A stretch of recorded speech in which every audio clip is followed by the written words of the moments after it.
Mumbra local अपघातानंतर राज्य सरकार मोठं पाऊल उचलण्याच्या तयारीत आहे।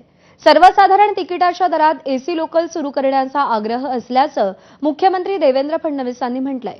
मुंबईत झालेल्या पत्रकार परिषदेत ते बोलत होते। तसंच सरकारी कार्यालयाच्या वेळा बदलण्याचं स्वातंत्र्य दिलेलं आहे, मात्र खासगी कार्यालयाच्या वेळापत्रकाचं मोठं आव्हान आहे, अशी चिंता मुख्यमंत्री देवेंद्र फडणवीसांनी व्यक्त केली।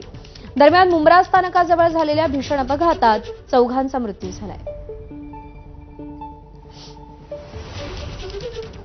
दरम्यान मुख्यमंत्री देवेंद्र फडणवीसांनी एसी लोकल संदर्भात नेमकी काय प्रतिक्रिया दिली आहे पाहूया।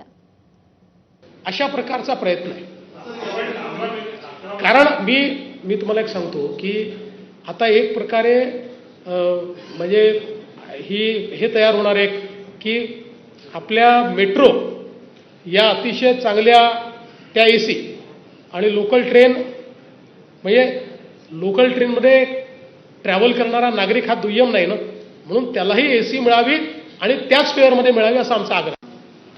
आपल्या शासकीय कार्यालयांना काही फ्लेक्झी टायमिंग दिलेलाच आहे, तो मागच्या काळातच दिलेला आहे।